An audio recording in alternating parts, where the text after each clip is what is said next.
नमस्कार साथियों, आप सभी का बहुत-बहुत स्वागत है एग्जाम यार्ड क्लासेस में। यूपी पुलिस रेडियो ऑपरेटर जिसकी वैकेंसी 2022 में आई थी। लगभग 2430 पदों पर ये वैकेंसी आई हुई थी और फरवरी-मार्च 2022 में इसका आवेदन लिया गया था। अभी तक इसके एग्जाम के बारे में कोई अता-पता नहीं चल रहा है। अभी टेंडर प्रक्रिया तक फाइनल नहीं हो पाया है। ऐसे में इसकी प्रक्रिया कहाँ तक पहुँची है, इसके बारे में बात करते हैं और साथ में जो टाइम बचा है आपको इसमें तो कैसे-कैसे आपको तैयारी करनी है, इसका क्या सिलेबस है, क्या रणनीति आपकी होनी चाहिए, इसके बारे में थोड़ी-सी बात करते हैं। जो आपके लिए बहुत फ़ायदेमंद साबित होगा। तो आइए हम लोग देखते हैं सबसे पहले 2430 पदों पर ये वैकेंसी आई हुई थी। 2022 में जनवरी में वैकेंसी आई हुई थी, उसके बाद फरवरी में इसका आवेदन लिया गया था और लगभग 5,39,841 आवेदन इसमें अप्लाई किए गए थे मतलब फॉर्म में, ठीक है? तो इस तरीके से इतने फॉर्म इसमें भरे गए थे और इसमें 3 पदों पर इसमें वैकेंसी आई हुई है। पहला है वर्क स्टाफ हैंड जिसपे 120 पदों पर ये वैकेंसी आई हुई है। दूसरा है असिस्टेंट ऑपरेटर 1374 पदों पर। तीसरा है हेड ऑपरेटर 936 पदों पर ये वैकेंसी आई हुई है। यानी कर्मशाला कर्मचारी बोलते हैं वर्क स्टाफ हैंड को। वर्क स्टाफ हैंड को कर्मशाला कर्मचारी बोलते हैं। उसके बाद सहायक परिचालक बोलते हैं असिस्टेंट ऑपरेटर को और हेड ऑपरेटर को बोलते हैं प्रधान परिचालक या मुख्य परिचालक, ठीक है? तो सबसे अच्छी जो इसमें जॉब होती है वो हेड ऑपरेटर की ही होती है। उसके बाद असिस्टेंट ऑपरेटर की होती है, फिर वर्क स्टाफ हैंड की होती है। लेकिन तीनों जॉब बहुत ही अच्छी है, बहुत अच्छी वैकेंसीज हैं, ज़्यादा इसमें मेहनत नहीं करनी होती है, आपको बहुत आरामदायक नौकरी है। इसलिए आपको अगर फॉर्म इसमें अप्लाई किए हैं, तो आपको एक बेहतरीन तैयारी इसमें करनी चाहिए, शुरू कर देनी चाहिए। टेंडर प्रक्रिया कब तक आएगी, एग्ज़ाम कब तक होगा, इसके बारे में आप टेंशन ना लें, आप तैयारी करते रहें। लेकिन इसके बारे में ही हम लोग बात करेंगे आगे। देखिए इसमें जो वर्क स्टाफ हैंड है, इसमें लगभग 25K के आसपास अराउंड इसमें आपको पैसे मिलते वेतन आपको मिलते हैं। और ये जो असिस्टेंट ऑपरेटर है इसमें 35K के अराउंड मिलते हैं और हेड ऑपरेटर है सबसे अच्छी जॉब है इसमें लगभग 50K के आसपास इसमें आपको पेमेंट मिलता है मंथली पेमेंट। तो कितना अच्छी जॉब है, साथ में बहुत ज़्यादा मेहनत वाला जॉब नहीं है। देखिए इसमें जो पता लगता है चयन प्रक्रिया है, ये लिखित परीक्षा जो होगी 4 चरणों से ये गुजरेगा। पहला लिखित परीक्षा होगी, दूसरा शारीरिक माप होगा, तीसरा दस्तावेज सत्यापन होगा, चौथा फिजिकल फिटनेस टेस्ट होगा। यानी जो लिखित परीक्षा है, लिखित परीक्षा को 90% चांस है कि हाइब्रिड मोड में कराया जाएगा। हाइब्रिड मोड का मतलब ये है कि कंप्यूटर के डेस्कटॉप पे आपका प्रश्न आएगा, परीक्षा ऑनलाइन करवाई जाएगी, लेकिन आपको आंसर जो होगा वो ओएमआर शीट में दिया भरना पड़ेगा, ठीक है? तो इस तरीके से आपको प्रश्न जो रहेगा वो कंप्यूटर के डेस्कटॉप पे आएगा, लेकिन आपको उसका आंसर ओएमआर शीट में भरना पड़ेगा। तो इसी को ही हाइब्रिड मोड कहते हैं और इसी मोड में एग्जाम होगा। ये थोड़ा-सा नकल को रोकने के लिए करवाया जा रहा है कि नकल ताकि नकल माफिया जो होते हैं, वो इसमें थोड़ा-सा कम सक्षम हो सके। तो इसके मद्देनज़र ध्यान में रखते हुए एग्ज़ाम हाइब्रिड मोड में कराए जाने की कोशिश की जा रही है, ठीक है? अब हम लोग बात करते हैं टेंडर प्रक्रिया के बारे में। 30 जून को इसका डेट रखा गया था। 30 जून यानी पिछले 4 दिन 5 दिन हो गया, तब से इसका पता नहीं चल रहा है कि इसके बाद इसमें क्या नया प्रक्रिया आई, कहाँ तक प्रक्रिया पहुँची है। हालाँकि अगर टेंडर प्रक्रिया फाइनल नहीं हुई होती, तो अब तक नई डेट अनाउंस हो जाती कि इसमें प्रक्रिया आगे किस डेट पे हम लोग इसके बारे में बात करेंगे। लेकिन अभी तक इसका कोई ऑफ़िशियल नोटिस नहीं आया है।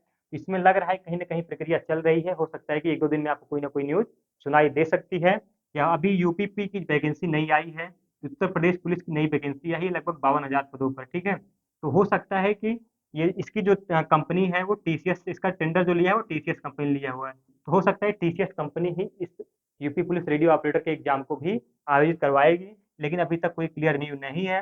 हालाँकि इस बात को आप लोग नोट कर लीजिए, जो यूपी पुलिस की नई वैकेंसी आई हुई है लगभग 22,000 पदों पर कांस्टेबल की, उससे पहले-पहले आपका ये यूपी पुलिस रेडियो ऑपरेटर का एग्ज़ाम करवाएगा और हर हर हाल में इसको पहले ही करवाएगा, उसको बाद में ही करवाएगा। तो आप लोगों के पास ज़्यादा वक़्त नहीं बचा है, इस बात को आप लोग नोट कर लीजिए कि 1 आध हफ्ते के अंदर आपको इसमें कोई न कोई न्यूज़ मिलेगी कि टेंडर प्रक्रिया फाइनल हो गई है और जैसे ही टेंडर प्रक्रिया फाइनल हो जाएगी, आपका मान के चलिए एग्ज़ाम आपको 1 महीने के अंदर या 1 से डेढ़ महीने के अंदर आपका जो है 1 से डेढ़ महीने के अंदर आपका इसमें डेट अनाउंस कर देगा कि आपका एग्ज़ाम कब होगा। तो मान के चलिए कि आपका एग्ज़ाम बहुत लेटेस्ट अगर आपकी संभावना है, तो सितंबर में हो जाने की पूरी-पूरी उम्मीद है। सितंबर या अक्टूबर में पूरी-पूरी उम्मीद है कि इसका एग्ज़ाम करवा लेगा। तो आपके पास वक़्त ज़्यादा नहीं है, बहुत अच्छी वैकेंसी है। सबसे पहले बात तो आप लोग पाठ्यक्रम पे सिलेबस पे इस पे ध्यान दीजिए क्या-क्या है। कुल प्रश्नों की संख्या 200 है, कुल प्रश्नों की संख्या 200 है और ये 400 अंकों का आएगा। कुल टोटल अंक कितने होंगे? 400 मतलब 100 अंक का आपका हिंदी होगा, 100 अंक का रीज़निंग होगा, 100 अंक का मैथ होगा और 100 अंक का साइंस एंड जीके होगा। अब हिंदी में जो प्रश्न पूछे जाएँगे मतलब 50-50 टोटल प्रश्न पूछे जाएँगे, लेकिन प्रश्नों की संख्या एकदम निश्चित नहीं रहती है। थोड़ा ऊपर-नीचे होता रहता है। अब जैसे रीज़निंग और मैथ है, तो ज़रूरी है कि रीज़निंग का 50 क्वेश्चन पूछ ले। हो सकता है कि रीज़निंग का 60 क्वेश्चन पूछ ले, मैथ का 40 ही पूछे, तो थोड़ा-सा 10-5 क्वेश्चन ऊपर-नीचे कर सकता है। लेकिन जो मैथ पूछेगा, मैथ में ये मान के चलिए कि 100 मार्क्स अगर मैथ पूछेगा, तो 100 मार्क्स के मैथ में से 80 मार्क्स आपका अंकगणितीय क्वेश्चन ही रहेंगे। और 15 मार्क्स के आपके डीआई हो सकते हैं, 15 मार्क्स का आपका डीआई हो सकता है और 5 मार्क्स का आपका मेंसुरेशन हो सकता है। इस तरीके से आपका टोटल 100 बन रहा है अंक। तो इस तरीके से आपका अंकगणितीय प्रश्न ज़्यादा पूछे जाएँगे। आप लोगों को इस तरीके से इस पे ध्यान रखते हुए मैथ को सॉल्व करना है। और साइंस और जीके मतलब साइंस जीके में ही साइंस को अलग से जोड़ दिया है। यानी भौतिक विज्ञान के ही सारे इसमें क्वेश्चन पूछे जाएँगे।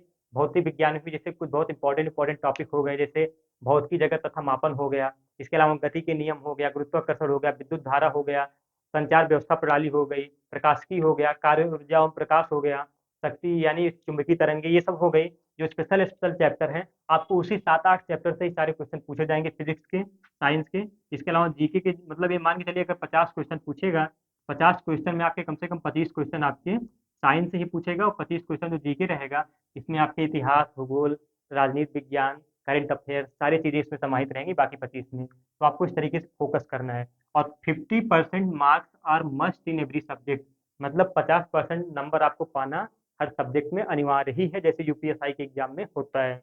और समय जो रहता है इसमें 2 घंटे 30 मिनट का रहता है। तो इन सब चीज़ों को फोकस करते हुए आप एग्जाम पे तैयारी करिए।